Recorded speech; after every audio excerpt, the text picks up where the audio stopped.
Peraturan perundang-undangan dalam konteks negara Indonesia adalah peraturan tertulis yang dibentuk atau ditetapkan oleh lembaga negara atau pejabat negara yang memiliki wewenang dan bersifat secara umum.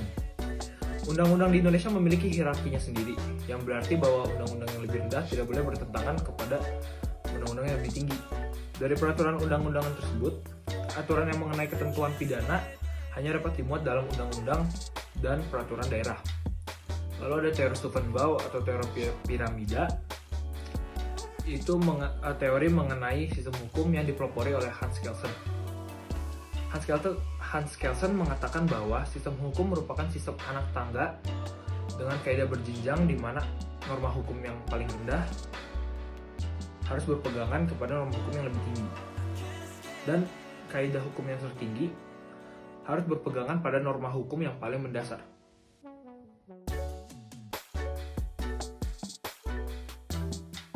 Baik, saya akan melanjutkan materi yang sudah diterangkan oleh rekan saya.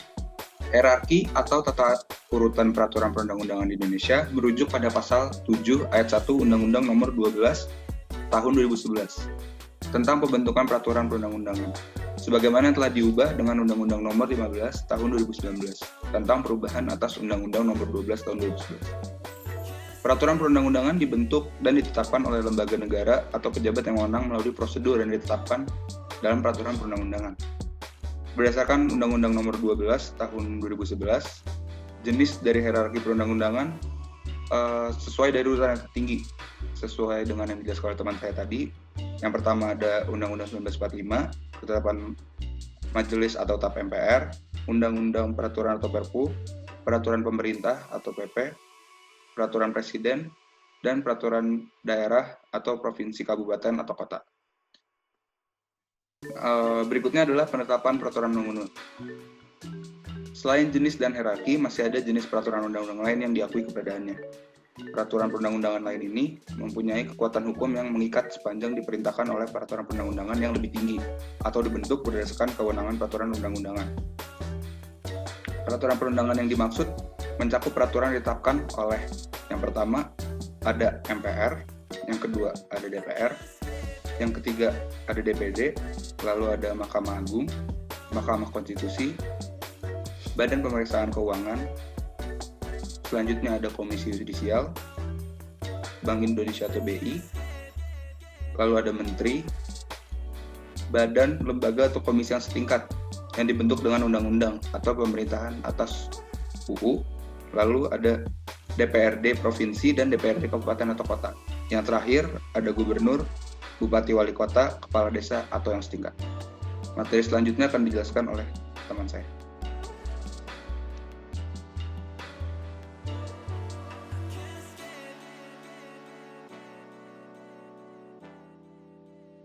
Tata urutan peraturan perundang-undangan menurut Undang-Undang Nomor 12 Tahun 2011 dimulai dari UUD NKRI tahun 1945, lalu di bawahnya ada ketetapan MPR.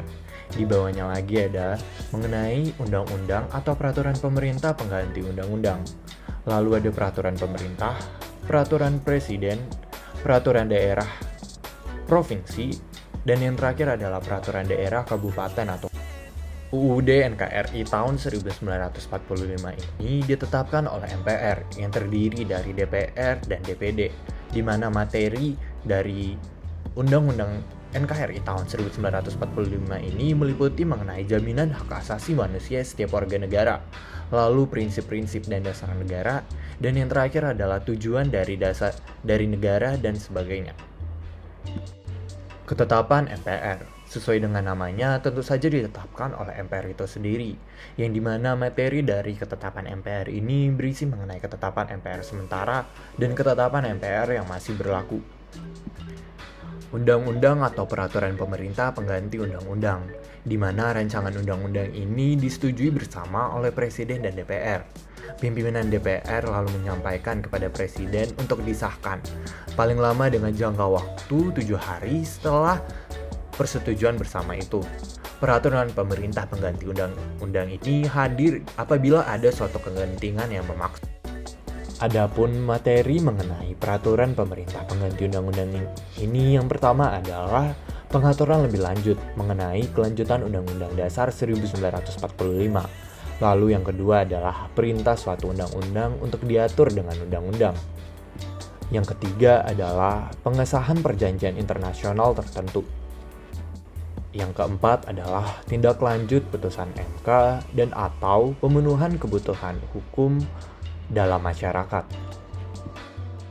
Iya, teman-teman, di sini saya akan menjelaskan tentang PP atau peraturan pemerintahan, di mana PP ini ditetapkan oleh Presiden dan materi muatannya berisi tentang tata cara untuk melaksanakan undang-undang sebagaimana mestinya.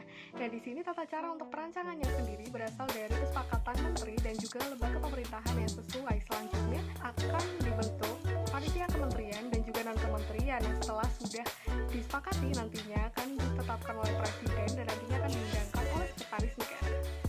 Ya, jadi yang kedua adalah peraturan Presiden, adalah peraturan yang ditetapkan oleh Presiden untuk menjalankan sebuah perundang-undangan yang lebih tinggi dan juga untuk menyelenggarakan kekuasaan pemerintahan. Materi muatannya berisi tentang perintah UU, materi untuk menjalankan PP, dan juga materi untuk menyelenggarakan kekuasaan pemerintahan.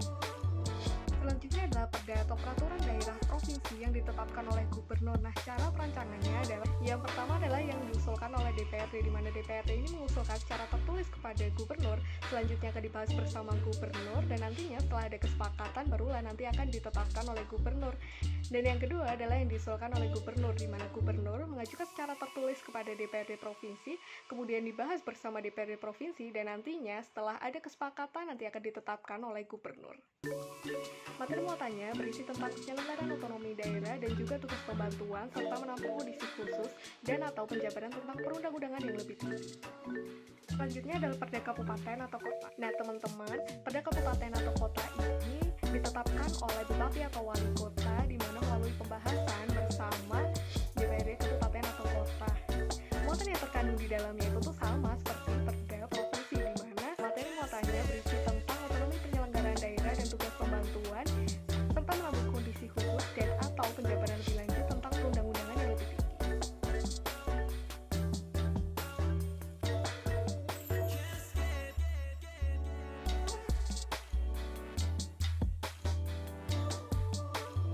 Tata cara pengubahan perundangan UU.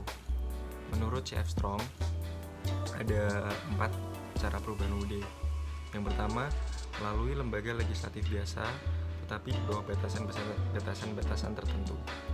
Pertama, diwajibkan adanya quorum tetap anggota untuk mempertimbangkan usulan perubahan dan mayoritas istimewa untuk pengesahan usulan amandemen.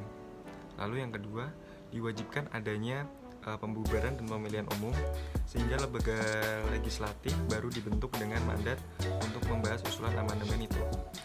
Yang ketiga, perubahan konstitusional oleh lembaga legislatif adalah diwajibkannya suara mayoritas dari kedua majelis dalam sidang gabungan.